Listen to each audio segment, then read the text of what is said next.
আজি সভাত উপস্থিত মুখ্য বক্তাসকল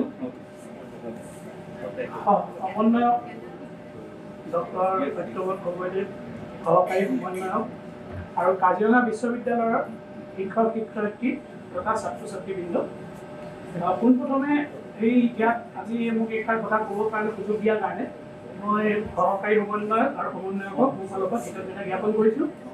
আৰু এই যিটো AICT বাণী আঁচনিৰ অধীনত যিটো প্ৰগ্ৰাম হৈছে এই প্ৰগ্ৰামটো আমি যোৱা বছৰ অসম অভিযান্ত্ৰিক মহাবিদ্যালয়ত কৰিছিলোঁ।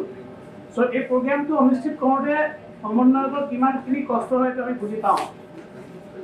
সময়ৰ নিয়মানুৱৰ্তিতা গোটেইখিনি মোৰ আজি যিটো টপিক সেইটো হৈছে আপোনাৰ মানৱ সৃষ্ট জলবায়ু পৰিৱৰ্তনৰ প্ৰত্যাহ্বান আৰু ভৱিষ্যত। ইয়াৰ আগৰ দুগৰাকী বক্তাই ইতিমধ্যে আমাক কিছুমান কথা কৈ গ'ল, ইন্ধনৰ ওপৰত কৈ গ'ল, কেনেকৈ আমি জৈৱ কয়লাৰ পৰা আমি কেনেকৈ শক্তি উৎপন্ন কৰিব পাৰোঁ, পেলনীয়া বস্তুখিনিৰ পৰা কেনেকৈ আমি শক্তি উৎপাদন কৰিব পাৰোঁ তেওঁলোকে কৈ গ'ল। এতিয়া মই আপোনালোকক ক'ম যে জলবায়ু পৰিৱৰ্তনৰ ফলত আমাৰ কি প্ৰত্যাহ্বান আহিছে আৰু ইয়াৰ ভৱিষ্যত কি।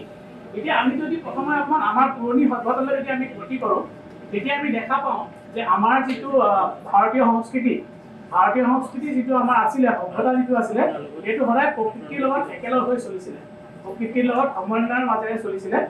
আপোনালোকে চাব পাৰে যে আগৰ যিবোৰ আৰ্য সভ্যতা বা নদী কেন্দ্ৰিক বা ভূমিকেন্দ্ৰিক যিবোৰ সভ্যতা আছিলে সেই সভ্যতাসমূহত আপোনাৰ নেচাৰৰ লগত এটা ভাল সমন্বয়ৰ মাজেৰে চলিছিলে।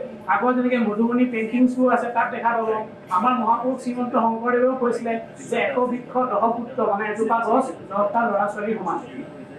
আমি মানে এটা পৰিৱেশৰ লগত সমন্বয়ে চলি আহিছিলোঁ। কিন্তু দ্ৰুত নগৰীকৰণ তথা শিল্প বিপ্লৱ আৰম্ভ হোৱাৰ পিছৰ পৰা আমাৰ সমাজত বা আমাৰ প্ৰকৃতিত লাহে লাহে আমি পৰিৱেশ বিনষ্ট কৰিবলৈ আৰম্ভ কৰোঁ। আৰু যেতিয়া আমি পৰিৱেশৰ লগত বিনষ্ট কৰিবলৈ আৰম্ভ কৰোঁ, যিকোনো সভ্যতা আমি যদি ইতিহাসলৈ চাওঁ, যিকোনো সভ্যতাই যেতিয়াই পৰিৱেশৰ লগত যুদ্ধ কৰিবলৈ গৈছে সেই সভ্যতা সংস্কৃতি সদায় শেষ হৈ গৈছে। সেয়াই লাগিলে হৰপ্পাই হওক, লাগিলে মহেঞ্জোদাৰোই হওক। আমি এতিয়া গৈ আছোঁ লাহে লাহে আমাৰ সভ্যতাৰ ধ্বংসৰ ফালে গৈ আছোঁ যদিহে আমি জলবায়ু পৰিৱৰ্তনটো ৰোধ কৰিব নোৱাৰোঁ। এতিয়া প্ৰথম কথা হ'ল দ্ৰুত নগৰায়ন, মানে নগৰীকৰণ হোৱাৰ লগে লগে ডেফিনেটলি আমাৰ গাড়ী মটৰৰ সংখ্যা বাঢ়িছে, উদ্যোগসমূহ হৈছে, উদ্যোগসমূহৰ পৰা কল কাৰখানাৰ পৰা বিভিন্ন ধৰণৰ গেছ নিৰ্গত হৈছে, গ্ৰীণ হাউচ গেছ, যিবোৰ গেছে কি কৰে আমাৰ বায়ুমণ্ডলৰ উষ্ণতাটো বঢ়াই দিয়ে। আচলতে গ্ৰীণ হাউচ গেছ বুলি ক'বলৈ গ'লে এইবোৰ এনেকুৱা ধৰণৰ গেছ যিবোৰে বায়ুমণ্ডলত থকা তাপমাত্ৰাটো শোষণ কৰি লয়। আৰু এখন যেনেকৈ আমি এতিয়া ঠাণ্ডা কালি যে কম্বলখন লওঁ, কম্বলখন ল'লে আমাৰ গৰম কিয় উঠে, তাৰমানে ভিতৰৰ পৰা বাহিৰটো যাব নোৱাৰে ভিতৰৰ হাৱাটো। ঠিক তেনেকৈ আমাৰ বায়ুমণ্ডলৰ চাৰিওফালেও এই যিবোৰ গ্ৰীণ হাউচ গেছ আছে এইবোৰ এনেকুৱা এটা চামনি দি দিয়ে যাৰ ফলত এই যিখিনি গৰম যিখিনি উত্তাপ সেইখিনি ওপৰলৈ যাব নোৱাৰে আৰু তাৰ ফলত আমাৰ ইয়াৰ মানে পৃথিৱীৰ মানে যিটো তাপমাত্ৰা আছে সেইটো বৃদ্ধি পায়। এতিয়া আমি যদি চাওঁ ইয়াৰ কাৰণে মুখ্যতঃ জগৰীয়া মিথেন আৰু কাৰ্বন ডাই অক্সাইড।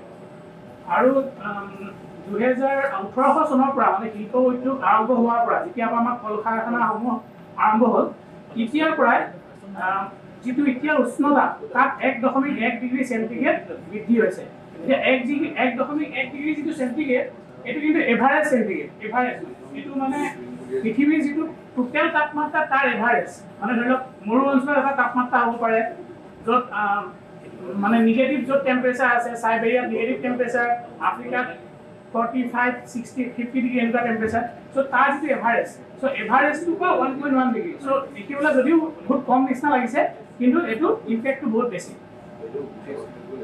এতিয়া আমি চাওঁ সেউজ গৃহৰ প্ৰভাৱটো আমি সকলোৱে জানো। যিটো মই ইতিমধ্যে ক'লোঁ যে কেনেকৈ বায়ুমণ্ডলত এই গেছসমূহে এটা আচ্ছাদন টাইপৰ দি পেলাই, এইটো দেখিছেনে বায়ুমণ্ডলৰ তলত যিটো সেউজ গৃহ গেছ আছে এই সেউজ গৃহ গেছটোৱে মানে কি হৈছে টেম্পাৰেচাৰখিনি বাহিৰলৈ যাবলৈ দিয়া নাই, বাহিৰলৈ যাবলৈ নিদিয়াৰ কাৰণে টেম্পাৰেচাৰটো আমাৰ বাঢ়ি গৈছে। এইটো হৈছে সেউজ গৃহৰ প্ৰভাৱ।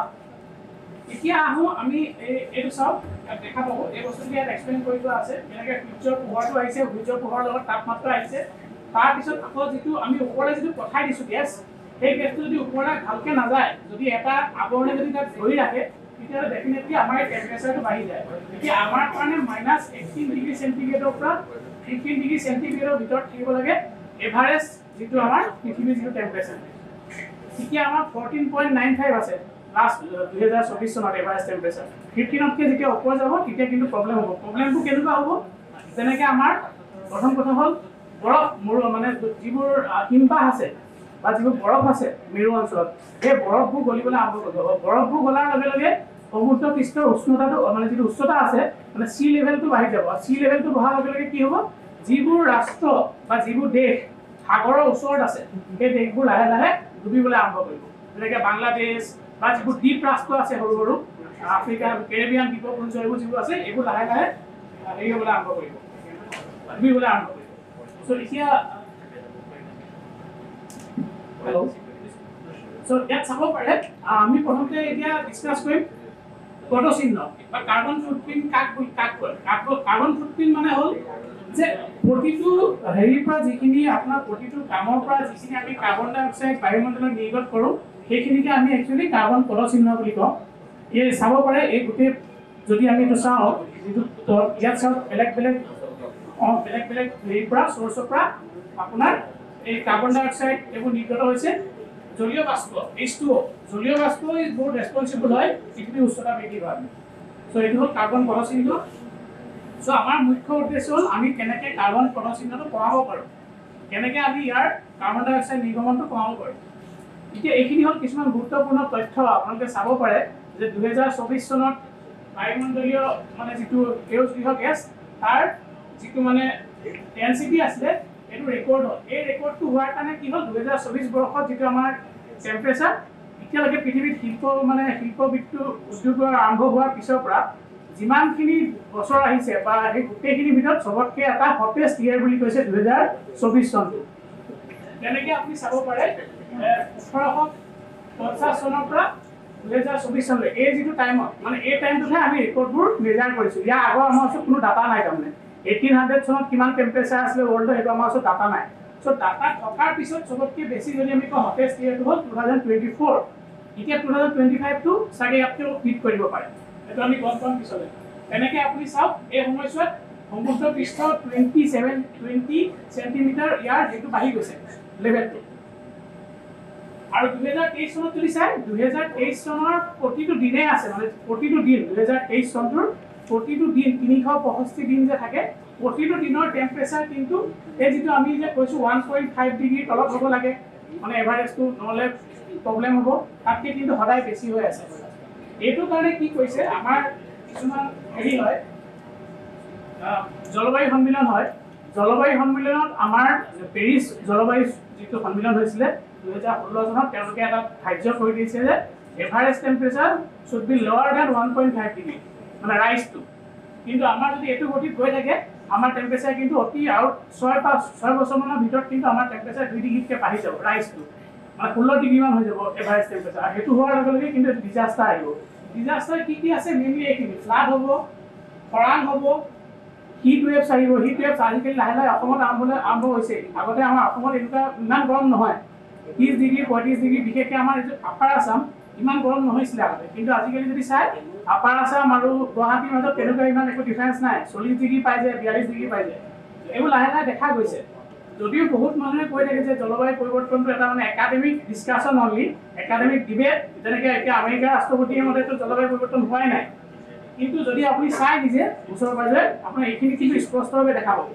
এতিয়া আপুনি চাব পাৰে হিট ৱেভ হ'ব পাৰে, ক্ৰান্তীয় ধুমুহা হ'ব পাৰে, বনজুই হ'ব পাৰে, সি লেভেল ৰাইজ হ'ব পাৰে। এইকেইটা হ'ল মানে চৰম অৱস্থা বতৰৰ এইকেইটা। আৰু ইয়াৰ ফলত এইটো এটা প্ৰজেকশ্যন, এই প্ৰজেকশ্যনটো দেখুওৱা গৈছে বতৰৰ চৰম অৱস্থাৰ ফলত এই 2050 চনৰ ভিতৰত যদি আপুনি চাই হিট ৱেভৰ কাৰণে ইমানখিনি মানুহৰ 1.6 মিলিয়ন মানুহৰ ডেথ হ'ব। এইটো এটা প্ৰজেকশ্যন। এইখনত ওলাইছে quantifying the impact of climate change on human health. ইয়াৰ ইছ্যুটো দেখা গৈছে। তেনেকৈ ইকনমিক ইম্পেক্ট কিমান হ'ব, মানুহৰ বেমাৰ আজাৰ হোৱাৰ ফলত কি হ'ব, অৰ্থনৈতিক ক্ষতি হ'ব, অৰ্থনৈতিক ক্ষতি হোৱাৰ ফলত এইটো কিমান হ'ব, প্ৰতিটো চৰম অৱস্থাৰ ফলত কিমান হ'ব তেওঁলোকে প্ৰজেকশ্যন কৰি দেখুৱাইছে। এইটো এটা ভয়ংকৰ তথ্য। এতিয়া এইখিনি হ'ল জলবায়ু পৰিৱৰ্তন হোৱাৰ ফলত আমাৰ মানে মানৱ স্বাস্থ্যত কেনেকৈ প্ৰভাৱ পৰিছে। এতিয়া বহুতে ক'ব পাৰে যে বৰষুণ বেছি হ'লে আমাৰনো কি হয়। ইয়াত আপোনালোকে চাব পাৰে জলবায়ু পৰিৱৰ্তনত চাওক বনজুই কেলে হয়, যদি মানে এখন এমাজনত যেনেকৈ জুই লাগিছিলে, এমাজন অভয়াৰণ্যত জুই যে লাগিছিলে বা তেনেকৈ খৰাং। এতিয়া এই বনজুইৰ লগত কি ৰিলেটেড আছে, আপোনাৰ বনাঞ্চল ধ্বংস হৈ যাব। বনাঞ্চল ধ্বংস হোৱাৰ পিছত কি হ'ব আপোনাৰ বায়ু প্ৰদূষণ হ'ব, তাৰপৰা ধূলি মাকতি ওলাব, সেই বায়ুটোৱে আল্টিমেটলি আমি সেৱন কৰিম, উশাহত যাব, উশাহত যোৱাৰ কাৰণে আমাৰ কি হ'ব ভিতৰৰ অৰ্গেনবোৰ লাহে লাহে ডেমেজ হ'বলৈ আৰম্ভ কৰিব। ঠিক তেনেকৈ প্ৰতিটো বস্তু আপুনি চাব পাৰে খৰাং হ'লে কি হ'ব, মৰুভূমিকৰণ হ'লে কি হ'ব, এই সংকট ভূমি অৱক্ষয় এতিয়া যেতিয়া খৰাং হয়, খৰাং মানে বৰষুণ দিয়া নাই বা বেছি বৰষুণ দিছে চাপ'জ অতিবৃষ্টি বা অনাবৃষ্টি যি হয়, সেইটো হোৱাৰ লগে লগে যিখিনি ভূমি আছে চইলখিনি ডিগ্ৰেড হ'বলৈ আৰম্ভ কৰে। চইল ডিগ্ৰেড হ'লে কি হ'ব, আমি চইলত কি কৰোঁ, আমাৰ গোটেই খাদ্যখিনিটো আহে মাটিৰ পৰা, মাটিতে আমি খেতি কৰোঁ। যদি চইলটো যদি ডিগ্ৰেড হৈ যায়, চইল ডিগ্ৰেড হোৱাৰ লগে লগে আপোনাৰ কি হ'ব, তাত যিখিনি আমি খানা বনাম বা আমাৰ যিখিনি শস্য হ'ব, শস্যখিনি নাশ হৈ যাব। শস্য নাশ হোৱাৰ ফলত খাদ্য সংকট হ'ব। তেনেকৈ খাদ্য সংকটৰ ফলত আমাৰ মানসিক স্বাস্থ্য অৱনতি হ'ব। ঠিক তেনেকৈ প্ৰতিটো বস্তুৰ লগত গোটেইখিনি বস্তু ৰিলেটেড হৈ আছে। আল্টিমেটলি এইখিনি হ'ল আমাৰ স্বাস্থ্যৰ ফল। এইখিনি হ'ব হৃদৰোগ হ'ব, সংক্ৰামক ৰোগ হ'ব, তেনেকৈ পুষ্টিহীনতা। চ' এইকেইটা হ'ল আপোনাৰ জলবায়ু পৰিৱৰ্তনৰ মানৱ স্বাস্থ্যৰ ভূমিকা। এতিয়া আহোঁ গছৰ ভূমিকা। এতিয়া বহুতে কয় যে গছ থাকিলে মানুহ থাকিব, সেই কথাটো বহুতে মিছা বুলি ক'ব খোজে, কিন্তু যদি আপুনি চাই পৃথিৱীৰ হাওঁফাওঁ বুলি কয় সাধাৰণতে গছক। এতিয়া গছ যদি নাইকিয়া হৈ যায় তেতিয়াহ'লে পৃথিৱী যদি শোষণ কৰিব লাগে, তাপমাত্ৰা যদি কমাব লাগে, আমাক গছ লাগিবই। কাৰণ গছে কি কৰে, কাৰ্বন ডাই অক্সাইডটো শোষণ কৰে। আমি সকলোৱে জানোৱে ভালো সংশ্লেষণ পদ্ধতি। এতিয়া ছেটেলাইট ইমেজিঙৰ পৰা যদি এটা তথ্য পোৱা গৈছে যে প্ৰতিজন মানুহৰ বাবে মাত্ৰ এতিয়া 400 জোপা গছহে আছে। গছ মানে সৰু পুলি নহয়, যিটো বৃক্ষ বুলি কোৱা হয়। এতিয়া এই সংখ্যাটো কিন্তু পূৰ্বতকৈ কমি গৈছে, গছৰ সংখ্যা কমি আহি আছে। মানে গছৰ সংখ্যা কমিছে কিয়? বিকজ আপোনাৰ ঔদ্যোগিকৰণ হৈছে, ঔদ্যোগিকৰণ হোৱাৰ কাৰণে গছবোৰ কাটি দিছে। ঠিক তেনেকৈ দক্ষিণ আমেৰিকাত গোটেই পৃথিৱীৰ 20% গছ আছে আৰু কানাডাত চবতকৈ বেছি আছে, 9000 জোপা গছ আছে। কিন্তু আপুনি যদি চাই ভাৰতত মাত্ৰ 28 জোপা গছ আছে পাৰ হিউমেনৰ কাৰণে। ভাৰতৰ জনসংখ্যা বহুত বেছি, কিন্তু সেইটো হিচাপত গছ বহুত কম। আমাক কিন্তু যে আছে গছৰ সংখ্যাটো কিন্তু প্ৰতিজন মানুহৰ এগেইনষ্টত 150 মান হ'ব লাগে, যদিহে আমি তাপমাত্ৰাটো কমাব বিচাৰোঁ 1.5 ডিগ্ৰীতকৈ তলত। এতিয়া গছৰ উপকাৰিতাটো আমি সকলোৱে জানোৱে, কাৰ্বন নিষ্কাশন, তাপমাত্ৰা নিয়ন্ত্ৰণ, গোটেইখিনি মাটি সংৰক্ষণ। গছ থাকিলে মাটি সংৰক্ষণ হ'ব অভিয়াছলি। আৰু আপোনাৰ গছ থকা জেগাত মাটিয়ে পানীটো সোনকালে শুহি ল'ব পাৰে। এতিয়া নৰ্মেল জেগা এটাত যদি বৰষুণ হয় পানীটো শুহি থাকিব, কিন্তু ওচৰত যদি গছ থাকে মাটিটো সোনকালে শুহি লৈ পেলাই পানীটো বহুত সোনকালে শুহি ল'ব পাৰে। সেইটো এটা তাৰ। এইখিনি হ'ল মানে মানৱ স্বাস্থ্যত কি কি প্ৰভাৱ পৰিছে। আপোনালোকে চাব পাৰে চইল কণ্টামিনেশ্যন হয়, সেই এয়াৰ পলিউশ্যনৰ কাৰণে আমাৰ শ্বাস প্ৰশ্বাসজনিত ৰোগ হয়। মাইক্ৰ'প্লাষ্টিক আছে, মাইক্ৰ'প্লাষ্টিকটো এটা বহুত ডাঙৰ বিষয়। ইয়াৰ ওপৰত ক'বলৈ গ'লে এটা লেকচাৰ হৈ যায় আচলতে। মই জাষ্ট টাচ কৰি গৈছোঁ। ৱেষ্ট আৰু প্লাষ্টিক বাৰ্ণিং কৰিলেও সেই যিকেইটা সেউজগৃহ গেছ হয় সেইকেইটা উৎপন্ন হয়। এতিয়া মাইক্ৰ'প্লাষ্টিকৰ জাষ্ট এইটো এটা চাব পাৰে, আমি যিবোৰ প্লাষ্টিক পেলাই দিওঁ নদী বা সাগৰত বা মাটিত, সেই প্লাষ্টিকবোৰৰ চাইজ যেতিয়া মানে ডিগ্ৰেড হৈ থাকে, যেতিয়া প্লাষ্টিকৰ চাইজবোৰ 20 মিলিমিটাৰতকৈ কম হৈ যায়, মানে একদম ক্ষুদ্ৰ কণিকা যেতিয়া হৈ যায়, তাক আমি মাইক্ৰ'প্লাষ্টিক বুলি কওঁ। এইটো মাইক্ৰ' লেভেল নহয়, মানে চাইণ্টিফিক মাইক্ৰ' লেভেল নহয়, তাক আমি মাইক্ৰ'প্লাষ্টিক বুলি কওঁ। এই প্লাষ্টিকটো চাপ'জ যিমানে সৰু হৈ যায় সিমানে ই সোনকালে এই যিবোৰ জলচৰ যিবোৰ আছে, মাছ চাছ, সেইবোৰ তেওঁলোকে খাদ্য হিচাপে গ্ৰহণ কৰে। সেইটো গ্ৰহণ কৰাৰ ফলত সেই মাছটো যেতিয়া আমি খাওঁ, সেই প্লাষ্টিকখিনি আমাৰ যিটো ফুড চেইন তাত আহি যায়। এতিয়া এইটো চাব পাৰে, এইটো এটা সাংঘাতিক তথ্য। নেচাৰ আলোচনীত ওলাইছে, নেচাৰ মেডিচিনৰ 2025ৰ এখন লেটেষ্ট এডিশ্যন। ইয়াত দেখা গৈছে যে ডিমেনচিয়া যে হয়, ডিমেনচিয়া বেমাৰটো আপোনালোকে জানে আজিকালি লাহে লাহে বাঢ়ি গৈছে। ডিমেনচিয়া ৰোগীসকলৰ ওপৰত তেওঁলোকে এইটো গৱেষণা কৰিছিলে। তেওঁলোকে দেখা পাইছে যে ডিমেনচিয়া কেছত কি হয়, এইখিনি মগজুৰ মানে মাইক্ৰ'গ্ৰাফ, তেওঁলোকে দেখিছে মগজুত মাইক্ৰ'প্লাষ্টিকৰ মানে জমা দেখা পাইছে। ডিমেনচিয়া ৰোগীৰ ক্ষেত্ৰত চবতকৈ বেছি তেওঁলোকে মগজুত দেখা গৈছে 3 পৰা 5 গুণ বেছি শৰীৰৰ অন্য অংগতকৈ। মানে তাৰমানে আমি ক'ব পাৰোঁ যে লাহে লাহে মাইক্ৰ'প্লাষ্টিক আমাৰ গোটেই শৰীৰৰ ভিতৰত প্ৰৱেশ কৰিছে। মানে যিমানে প্লাষ্টিকৰ চাইজটো কমি যায় সিমানেই ইয়াৰ আমাৰ তেজৰ লগত বা খাদ্যৰ লগত যিবোৰ আহে মাইক্ৰ'প্লাষ্টিক আমাৰ শৰীৰৰ ভিতৰত চলাচল কৰে। এতিয়া মই আহোঁ আমাৰ চাহ উদ্যোগৰ ওপৰত জলবায়ু পৰিৱৰ্তনত কি প্ৰভাৱ পৰিছে। আমি সকলোৱে জানো যে আমাৰ যি অসমখন চাহৰ কাৰণে গোটেই বিশ্বত ফেমাছ, আৰু আমি অসমে ভাৰতৰ মুঠ উৎপাদনৰ 52% আমি অসমে প্ৰডিউচ কৰোঁ চাহ। এতিয়া অসমৰ চাহটো বাহিৰত চলে কিয়? আমাৰ অসমৰ চাহটো মানে এটা ভাল নাম কিয় আছে? কিয়নো আমাৰ অসমৰ যিটো জলবায়ুটো চাহৰ খেতিৰ কাৰণে অনুকূল। তাত চাব পাৰে 22 ডিগ্ৰী চেণ্টিগ্ৰেডৰ পৰা 20 ডিগ্ৰী লাগে অসমৰ চাহৰ কাৰণে। এভাৰেজ ৰেইনফল হ'ব লাগে 200 চেণ্টিমিটাৰ। তেনেকৈ টেম্পাৰেচাৰ যিটো লোৱেষ্ট টেম্পাৰেচাৰ ইয়াতকৈ তলত যাব নালাগে। আৰু দিনটো সাধাৰণতে 10 ঘণ্টা বা 12 ঘণ্টা মানে পোহৰ থাকিব লাগে ডেইলাইট। এইটো হ'ল আমাৰ ৰিকুৱাৰমেণ্ট। এই ৰিকুৱাৰমেণ্টখিনি আছে কাৰণে অসমৰ চাহৰ নিৰ্দিষ্ট কোৱালিটি আছে, গুণাগুণ আছে, সোৱাদ আছে। এতিয়া কি হৈছে, যিহেতু জলবায়ু পৰিৱৰ্তন আমি দেখা পাইছোঁ, বৰষুণ আজিকালি নহয়। বৰষুণ হ'লেও বৰষুণৰ যিটো পেটাৰ্ণটো চেঞ্জ হৈ গৈছে। আগতে কোনোবা এটা সময়ত একেলগে বহুত বৰষুণ আহে, কোনোবা এটা সময়ত একেবাৰে বৰষুণ নাহে, বা গোটেই বছৰটো লাহে লাহে বৰষুণ আহি থাকে। এই যিটো পেটাৰ্ণটো চেঞ্জ হোৱাৰ কাৰণে কি হৈছে, এই গোটেই চাহ উদ্যোগত প্ৰভাৱ পৰিছে। চাহৰ উৎপাদন হ্ৰাস পাইছে। এইটো এটা ইয়াৰ ডাঙৰ সমস্যা যিটো আমি দেখা পাইছোঁ। জলবায়ু পৰিৱৰ্তনৰ যদি কোনোবাই সোধে অসমত দেখা দিয়া চবতকৈ ডাঙৰ সমস্যাটো কি হৈছে, অসমত দেখা দিয়া চবতকৈ ডাঙৰ সমস্যাটো হৈছে আমাৰ চাহ উদ্যোগত যিটো সমস্যা দেখা দিছে। আৰু এটা কথা, মানে যেতিয়া চাহৰ খেতি কৰিলে তাত আমাৰ যিটো নৰ্মেল যিটো টেম্পাৰেচাৰ লাগে 30 ডিগ্ৰী বা 32 ডিগ্ৰীলৈকে, তাত ধুনীয়া তাত গ্ৰোথ হয়। টেম্পাৰেচাৰ যিমানে বাঢ়ি যায় তাত এটা পোক আছে, টি মস্কিটো বাগ বুলি।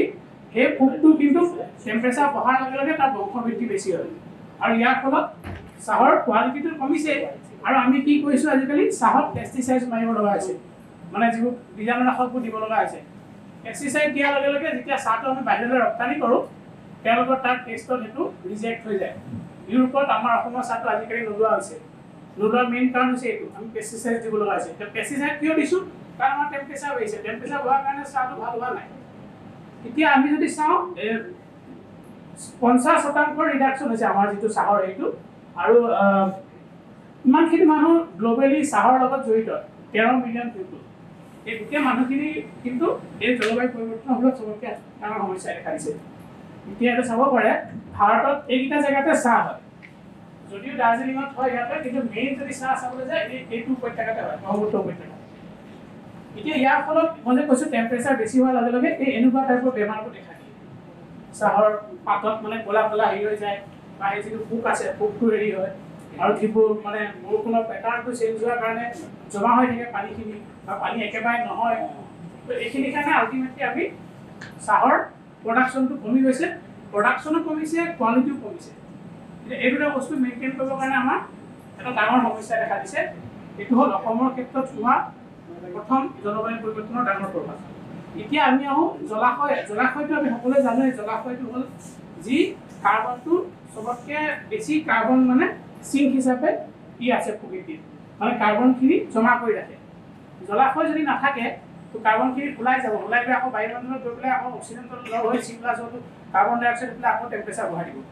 এতিয়া এই জলাশয়ৰ অকল এইটোৱে নহয়, ইয়াত জৈৱ বৈচিত্ৰতা আছে, বানপানী নিয়ন্ত্ৰণ কৰিব পাৰে, পানীখিনি ওলাই গৈ জলাশয়ত গুচি যাব পাৰে। এতিয়া জলাশয়বোৰটো যদি পুতি পেলোৱা হয়, যিটো আমাৰ নগৰীকৰণৰ কাৰণে হৈছে, তেতিয়া পানীখিনি ক'ত ওলাই যাব? পানী ফিল্ট্ৰেশ্যন ক'ত হ'ব? জলাশয়ত পানী নেচাৰেলি ফিল্টাৰ হয়। জলাশয়টো মানে আমি জলাশয়ত পানীৰ মানে নেচাৰেল ফিল্টাৰ বুলি কওঁ, প্ৰাকৃতিকভাৱে ফিল্টাৰ কৰি পানীটো। তো এইখিনি এটা সমস্যা, যিমানে আমি জলাশয় পুতিম সিমানে আমাৰ কিন্তু জলবায়ু পৰিৱৰ্তনৰ অৰিহণা যোগাব। এতিয়া আমি আহোঁ কিছুমান আমি কি ইনিচিয়েটিভ ল'ব পাৰোঁ, যি ইনিচিয়েটিভৰ কাৰণে জলবায়ু পৰিৱৰ্তনটো আমি হ্ৰাস কৰিব পাৰোঁ। তাৰ এটা হৈছে মাইক্ৰ' ফৰেষ্ট ইনিচিয়েটিভ। মানে ডাঙৰ চাপোজ নগৰ এখন আছে, নগৰখনৰ মাজত কোনোবা এটা জেগাত কিন্তু আমি সৰুকৈ এটা অৰণ্য গঢ়ি তুলিছোঁ। সৰু জেগা এটা, চাপোজ আপোনাৰ 100 স্কোৱাৰ মিটাৰ জেগাত আমি সৰু অৰণ্য এখন বনাই দিছোঁ। তাত বিভিন্ন প্ৰজাতিৰ গছ আছে। এইটো একচুৱেলি জাপানীজ এজন চাইণ্টিষ্টে বনাইছিলে, তেওঁৰ নাম হ'ল মিয়াৱাকি। তেওঁৰ মতে যদি এইটো চাওক, এইটো গোটেই চহৰ হৈ থাকিব, এই জেগাডোখৰত গোটেইখিনি গছ থাকিব। এইটো কৰি কিন্তু আমি টেম্পাৰেচাৰ যিটো বাঢ়িছে সেইটো কৰিব পাৰোঁ, আৰু কাৰ্বনটো আমি কমাব পাৰোঁ, CO2 প্ৰডাকশ্যনটো। ইয়াৰ বেনিফিট কি আছে? এতিয়া বাহিৰৰ দেশসমূহত কি কৰে, সৰু যিবোৰ ষ্টুডেণ্ট আছে, সৰু ল'ৰা ছোৱালী আছে, তেওঁলোকক মানে এনেকুৱা যিবোৰ ফৰেষ্ট আছে, মাইক্ৰ' ফৰেষ্ট, যেনেকৈ টকিঅ'ত আছে, কিয়টত আছে, চাউথ কোৰিয়াত আছে, তেওঁলোকৰ পাঠ্যক্ৰমত মানে এইটো জড়িত কৰি দিছে যে তেওঁলোকে প্ৰতিদিনে 2 ঘণ্টা ৰাতিপুৱা গৈ পেলাই মাইক্ৰ' ফৰেষ্টত থাকিব লাগিব, আৰু ভিতৰলৈ মোবাইল চোবাইল একো নিব নোৱাৰে, তেনেকৈ থাকিব লাগে। তেনেকৈ থকাৰ পিছত দেখা গৈছে ৰিচাৰ্চত যে ল'ৰা ছোৱালীৰ মানে যিটো গ্ৰোথ, মেণ্টেল গ্ৰোথ হওক বা তেওঁলোকৰ ফিজিকেল হেৰি হোৱাৰ কাৰণে বহুত মানে ইয়াৰ প্ৰতি সহায় হৈছে এইটোৰ পৰা, যিটো আমি ফৰেষ্ট বাথিং বুলি কওঁ। ফৰেষ্ট বাৰ্ডিং মানে 2 ঘণ্টা ৰাতিপুৱা বা গধূলি সেই মাইক্ৰ ফৰেষ্ট সেই এৰিয়াটো বাহিৰত গোটেইখন টকিঅ' ডাঙৰ চহৰ কিন্তু সেই এৰিয়াটোত কিন্তু পুৰা জংঘল আছে চ' এইটো এটা মানে জলবায়ু পৰিৱৰ্তন ৰোধ কৰাৰ কাৰণে এটা সৰু হেৰি হ'ব পাৰে আমাৰ এইটো চাইডতো কৰিব পাৰি এইটো আৰু এটা হৈছে কাৰ্বন কৃষি বা আমি কাৰ্বন ফাৰ্মিং বুলি কওঁ চ' ইয়াত কি কৰে আমি যিটো কাৰ্বন ওপৰলৈ মানে বতাহত যিটো আমি কাৰ্বন ডাই অক্সাইড গুচাই মানে পঠিয়াই দিছোঁ সেইটো আমি পঠিওৱাটো কমাই পেলাই সেই কাৰ্বনটো আমি কেপচাৰ কৰি পেলাই যিটো আগৰ সপ্তাহে কৰি গ'ল কাৰ্বন পৃথকীকৰণ বা কাৰ্বন ছিকুৱেষ্ট্ৰেশ্যন কাৰ্বনটো আমি সঞ্চয় কৰি পেলাই মাটি বা জলাশয়ত যদি আমি তাক পঠিয়াই দিব পাৰোঁ সেইটো কিন্তু মাটিখিনিৰ উৰ্বৰতা বৃদ্ধি কৰিব আৰু তাৰ ফলত খেতিটো ভাল হ'ব মাটিৰ স্বাস্থ্য ভাল হ'ব লগতে পানীৰ স্বাস্থ্যটো ভাল হ'ব পানী যিটো গুণাগুণ এতিয়া আহিছোঁ অভিযোজন আৰু প্ৰশমন জলবায়ু পৰিৱৰ্তনৰ এডাপ্টেশ্যন আৰু মিটিগেশ্যন চ' ইয়াৰ কাৰণে ইতিমধ্যে আমাৰ আগৰ বক্তাগৰাকী কৈ গৈছে কেনেকৈ আমি মানে আৱৰ্জনাৰ পৰা কেনেকৈ শক্তি উৎপাদন কৰিব পাৰোঁ ইয়াত চাব পাৰে যে বানপানীৰ পৰা সুৰক্ষাৰ কাৰণে জৰুৰীকালীন ব্যৱস্থাপনাৰ কাৰণে আৰু জলবায়ু স্থিতিস্থাপক ঘৰ মানে ক্লাইমেট ৰেজিলিয়েণ্ট হাউচ আজিকালি কি হৈছে চাহৰ নতুন কিছুমান ক্লাইমেট ৰেজিষ্টেঞ্চ কিছুমান চাহপাত ওলাইছে সেই নতুনকৈ আমাৰ এইটো ফালে অহা নাই কেনিয়া ফালে আছে শ্ৰীলংকাত আছে সেই চাহপাতটো মানে বেলেগ টেম্পাৰেচাৰটো তাৰ কোনো প্ৰব্লেম নহয় কিন্তু কোৱালিটিত প্ৰব্লেম আছে যে অসমৰ চাহৰ যিটো নিৰ্দিষ্ট গুণাগুণ আছে সেই গুণাগুণটো কিন্তু সেই কেমিকেলি মডিফাইডটো নাই আৰু এটা কনচেপ্ট আছে এক স্বাস্থ্য ওৱান হেল্থত আজিকালি কি কৰিছে এইটো ইউনাইটেড নেশ্যন মানে ৰাষ্ট্ৰসংঘৰ এইটো এটা হেৰি তেওঁলোকৰ এটা কনচেপ্ট আজিকালি কি হয় আমি যে ছাপ'জ এতিয়া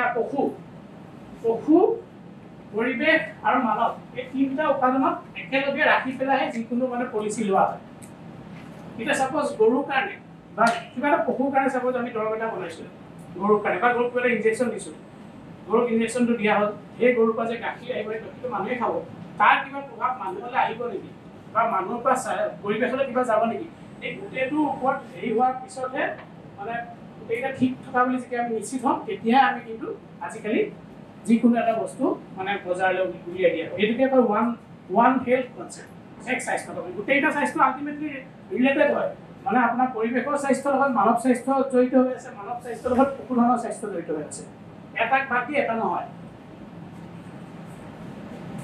এতিয়া মই সেই অংশত আহিছোঁ এইটো হ'ল মিছন লাইফ বুলি এটা আছে মানে লাইফ হ'ল আপোনাৰ ইউনাইটেড নেশ্যন যিটো ক্লাইমেট চেঞ্জৰ অৰ্গেনাইজেশ্যন হয় জলবায়ু সন্মিলন যিবোৰ হয় 2021 চনত গ্লাছগোত হৈছিলে জলবায়ু সন্মিলন তাত আমাৰ মাননীয় প্ৰধানমন্ত্ৰী নৰেন্দ্ৰ মোদী ডাঙৰীয়াই এটা নতুন প্ৰস্তাৱ দিছিলে সেইটো হ'ল মিছন লাইফৰ মেইন কাম হ'ল আপোনাৰ এইটো হ'ল lifestyle for environment LIFE lifestyle for environment কাৰণ আমি তেওঁ এটা কনচেপ্ট দিছিলে যে আমি কিবা এটা কাম যদি কৰোঁ সেই কামটো যদি 21 দিন কৰি থাকোঁ কণ্টিনিউৱাছলি সি আমাৰ এক মানে হবিত পৰিণত হৈ যায় এইটো আমি সদায় কৰিব লাগে এক্সাৰচাইজ পৰিণত হৈ যায় 21 দিন কৰিব লাগিব চ' সেই কনচেপ্টটোৰ মতে তেওঁলোকে এইকেইটা বিভিন্ন উপাদান যদি আমি পানী বচাই থাকোঁ এনাৰ্জি যদি ছেভ কৰোঁ তাৰপিছত আপোনাৰ চে ন টু ছিংগল ইউজ প্লাষ্টিক আমি যদি 21 দিন এইকেইটা কৰি থাকোঁ এটা টাইমত গৈ পেলাই এইটো আমাৰ হেবিট হৈ যাব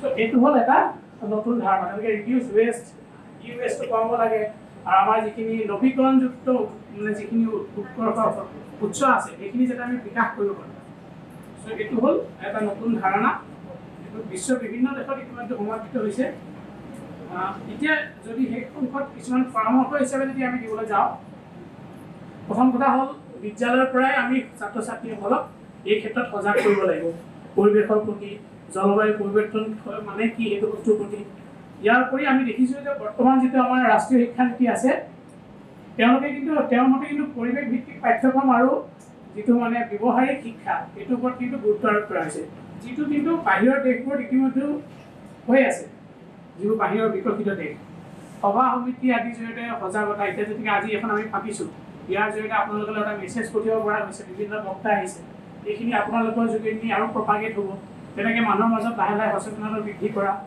ৰাজহুৱা পৰিবহণ ব্যৱস্থাটো উন্নত কৰিব লাগে এতিয়া গুৱাহাটীত আজিকালি গ্ৰীণ বাছ আহিছে যিটো আপোনাৰ এনাৰ্জিটো আপোনাৰ ইলেক্ট্ৰিক এনাৰ্জিৰ পৰা চলে সেইটো এটা ভাল পদক্ষেপ পুনৰ বনানীকৰণ গছ গছনি বহোৱা আৰু মাইক্ৰ' ফৰেষ্ট যিটো কৈছোঁ ইতিমধ্যে আৰু জলাশয় পুখুৰী।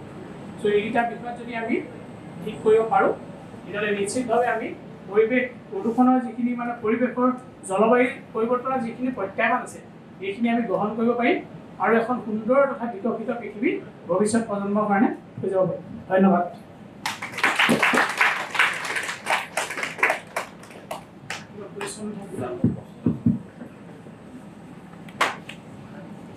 স্যাৰ আপনাৰ বক্তব্য খুব ভালো লাগিলে। মোৰ এটা সৰু প্ৰশ্ন আছিলে এই আজি কিছুদিনৰ পৰা মানে যেতিয়া ধানৰ আমাৰ যেতিয়া এই ছিজনৰ যেতিয়া আমাৰ ধানৰ খেতি কৰিবলৈ লৈছে তেতিয়া কিছুমান পোক খুব বেছি ওলালে মানে খেতিত। সেইটোৰ ওপৰত জলবায়ুৰ প্ৰভাৱৰ কাৰণে এনেকুৱা খেতি 100%। এতিয়া চাহৰ উদ্যোগৰ যিটো প্ৰব্লেম চাহৰ ইতিমধ্যে তেওঁলোকে ফেচ কৰিছে, এতিয়া লাহে লাহে বাকীবোৰত ফেচ কৰিব লাগিব। কাৰণ আমাৰ যিকেইটা বীজ আছে বা আমি যিটো ধানৰ খেতি সদায় কৰি আহিছোঁ এই ধানৰ খেতিটোৰ কাৰণে মাটি এটা নিৰ্দিষ্ট গুণাগুণ আছিলে, সেই গুণাগুণটো এতিয়া কমি গৈছে। তাৰোপৰি যিটো বৰষুণৰ পেটাৰ্ণ যিটো আছে মই যদি কৈছোঁ মানে বৰষুণৰ যিটো আৰ্হি আছে বৰষুণৰ আৰ্হিয়ে পৰিৱৰ্তন হৈছে। আগতে বৰষুণ এটা টাইমত হয় বাৰিষাত বৰষুণে হয় আগতে, আজিকালিতো বাৰিষাত বৰষুণ নহয়, যেতিয়া এতিয়া বৰষুণ হয়। সেইটো কাৰণে আপোনাৰ যিখিনি শস্য যিখিনি লাগে তাৰ উপাদানখিনি যদি নাপায় সি গ্ৰ' কৰিব নোৱাৰিব। আৰু টেম্পাৰেচাৰ বঢ়াৰ লগে লগে মই যিটো কৈছোঁ যে চাহত যিটো পোক হয় ই মস্কিটো পাত যিটো তাৰ বংশবৃদ্ধি হাই টেম্পাৰেচাৰত বেছি হয়। তেনেকৈ আপুনি ধানৰ ক্ষেত্ৰতো সেইটোকে আপুনি একেটা বস্তু এইটো মানে পুৰা দেখা দেখি যিটো প্ৰভাৱ।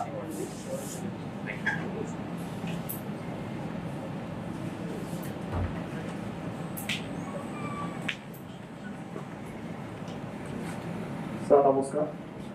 উষ্ণতা বৃদ্ধি আৰু জলবায়ু পৰিৱৰ্তনে বায়ুমণ্ডলত কাৰ্বন ডাই অক্সাইডৰ প্ৰভাৱ মানে বৃদ্ধি কৰিছে। তো সেই কাৰ্বন ডাই অক্সাইডে আমাৰ চাহ উদ্যোগত কিবা প্ৰভাৱ পেলাব পাৰে নেকি? মানে গোটেইখিনি বস্তু ৰিলেটেড কিন্তু ইণ্টাৰ ৰিলেটেড। তাৰমানে কাৰ্বন ডাই অক্সাইডটো যে আমি বঢ়াই গৈ থাকোঁ পৃথিৱীত কাৰ্বন ডাই অক্সাইড বঢ়া মানে কি গ্ৰীণ হাউচ গেছে মই কৈছোঁ নহয় ইতিমধ্যে যে টেম্পাৰেচাৰটো শুহি লয়। আমাৰ টেম্পাৰেচাৰটো আল্টিমেটলি বাহিৰলৈ যাবলৈ মানা দিব, বায়ুমণ্ডলৰ বাহিৰলৈ টেম্পাৰেচাৰটো যাব নোৱাৰে, মানে শোষণ কৰি থৈ দিয়ে। ইয়াৰ কাৰণে আমাৰ মানে যিটো আমাৰ বাতাবৰণ এটমস্ফিয়াৰ টেম্পাৰেচাৰটো বাঢ়ি যায়। সেই টেম্পাৰেচাৰটো বঢ়াৰ কাৰণে চাহ উদ্যোগত প্ৰব্লেম কৰিছে। তাৰমানে আগতে যিটো মই কৈছোঁ যে আমাৰ অসমৰ চাহৰ গুণাগুণৰ মেইনলি 22 ডিগ্ৰী বা 32 ডিগ্ৰীৰ ভিতৰত হ'ব লাগে যেনেকৈ সেইটোৰ কাৰণে আমাৰ নিৰ্দিষ্ট সোৱাদ আছে। আমাৰ বিভিন্ন সময়ত প্লাগ কৰা হয় ন, ফাৰ্ষ্ট ক্লাছ ছেকেণ্ড ক্লাছ প্ৰতিটো এটা আহি আছে। বৰষুণ যে বহাৰ পিছত পাতটো যদি আমি তোলোঁ তাৰপৰা যদি চাহ বনাওঁ তাৰ সোৱাদটো বেলেগ হ'ব। বৰষুণ নহাকৈ যদি আমি পাতটো তোলোঁ তাৰ সোৱাদ বেলেগ হ'ব। কিন্তু প্ৰতিটো সময়ত চাহৰ কোৱালিটি বেলেগ বেলেগ। কিন্তু এতিয়া এই যে টেম্পাৰেচাৰ যিটো বাঢ়িছে ৰাইজ হৈছে তাৰ কাৰণে কিন্তু এইটো ডেফিনেটলি CO2 যদি বাঢ়ি যায় টেম্পাৰেচাৰ বাঢ়িব, টেম্পাৰেচাৰ বাঢ়িলে চাহ উদ্যোগত প্ৰব্লেম হ'ব। কিন্তু C4 প্লান্টছ বিলাক বুট কৰি ভেৰি ভাল হ'ব নেকি না? C4 যিবিলাক প্লান্টছ থাকে মানে সৰগম জাতীয় কমপ্লেক্স মানে মিলেট জাতীয় প্ৰডাক্ট যিবিলাক তুমি C4 বুলি কৈছো নে, সেইকাৰণে হয়তো এতিয়া গভৰ্ণমেণ্ট ইণ্ডিয়া মিলেটৰ ওপৰত ইমান বিশেষ গুৰুত্ব দিছে। মানে এতিয়া লাহে লাহে আমাৰ এই এতিয়া যিটো আমি মেপিং কৰিছিলে যে আমাৰ চাহ উদ্যোগৰ কাৰণে অসমৰ আপাৰ আছামটো ভাল হৈ আছিলে হয়নে, কিন্তু আমি যিটো অট'মেটিকেলি মানে চিমুলেশ্যন কৰি পেলাই পাইছে আৰু 30 বছৰ পিছত কিন্তু এইটো এই কাছাৰৰ ফালে গুচি যাব। এই বস্তুটো আমাৰ ইয়াৰ মালিকে কিন্তু চাহৰ কাৰণে লাহে লাহে মানে ইয়াৰ যিটো গুণাগুণ আছে কমি কমি সেইটো কিন্তু কাছাৰৰ ফালে যাব, এইটো চাইডে গতি কৰিব। এইটো মানে এটা প্ৰজেকশ্যন আৰু PH2 তাত প্ৰভাৱ নপৰিব নে? সেইটোৱে মানে 30 বছৰৰ পিছত যদি এনেকৈ যদি জলবায়ু পৰিৱৰ্তন হৈ থাকে তাৰমানে আমাৰ ইয়াৰ ক্লাইমেটটো সেইফালে গুচি গৈ আছে, তাৰ কাৰণে এইটো অস্বাভাৱিক। আমাৰ কাৰণে এতিয়া ক্লাইমেটটো অস্বাভাৱিক। এতিয়া কিছুমান নতুনকৈ শুনিছোঁ মৰুভূমিতো বৰষুণ হৈছে মই এতিয়া শুনিছোঁ আহিছে মানে নতুন নতুন হয়তো অপৰচুনিটিজো সৃষ্টি হ'ব পাৰে হয়নে, এনেকুৱাও হ'ব পাৰে নতুন অপৰচুনিটিজৰ সৃষ্টি হয় নতুন অপৰচুনিটিৰ সৃষ্টি হয় খাপ খাবৰ কাৰণে আমাক সময় লাগিব হয় সেইটো কাৰণে আমাক আৰু 1 বছৰ লাগিব। ঠিক আছে জলবায়ু নিয়ন্ত্ৰণৰ এটা উপায় হ'ল যে আমি বৃক্ষৰোপণ কৰি বা শক্তি ৰাহি কৰি আমি জলবায়ু নিয়ন্ত্ৰণ কৰিব পাৰোঁ। কিন্তু আনহাতে এতিয়া আমাৰ মানে বৈজ্ঞানিক প্ৰযুক্তিবিদ্যাৰ সহায়ত জাষ্ট লাইক আৰ্টিফিচিয়েল ছান অৰ আৰ্টিফিচিয়েল ক্লাউড আমি এইবোৰৰ সহায়তো আমি জলবায়ু নিয়ন্ত্ৰণ কৰিব পাৰোঁ। তো মোৰ প্ৰশ্নটো হ'ল যে আমি এই দুটা পদ্ধতিৰ ভিতৰত মানে কোনটো পদ্ধতি আমি আৰ্টিফিচিয়েল বস্তু যিবোৰ আছে সেইবোৰ কেতিয়াও সাষ্টেইনেবল নহয়। তুমি আৰ্টিফিচিয়েল কিমান কৰিবা?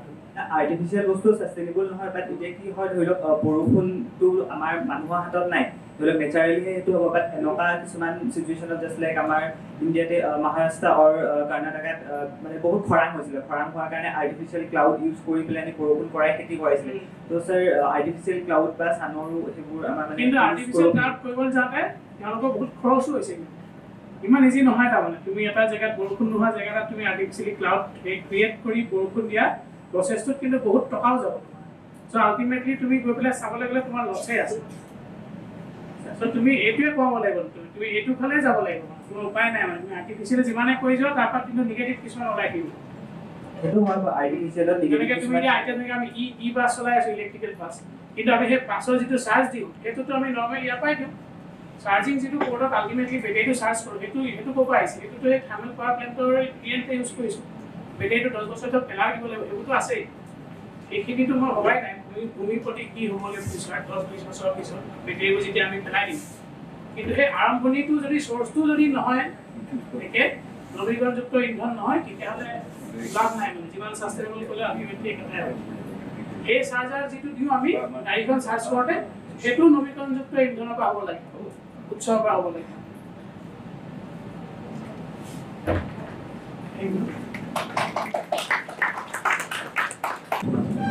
ধন্যবাদ।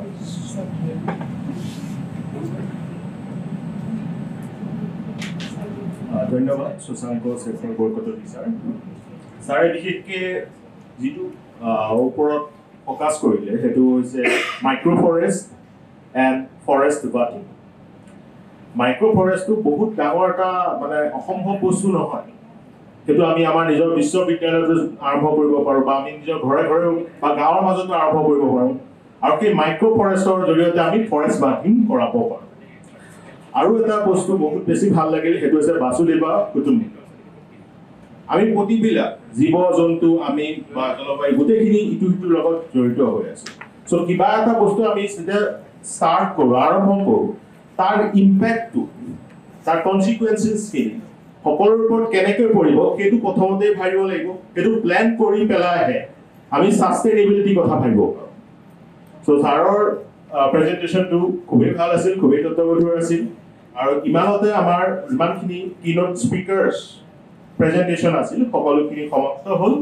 আৰু এতিয়া আমি আগবাঢ়িম অৰেল প্ৰেজেণ্টেশ্যনত। আৰু অৰেল প্ৰেজেণ্টেশ্যনত প্ৰথম আছে doctor J.M. Barua sir, and he is from North Lakhimpur College.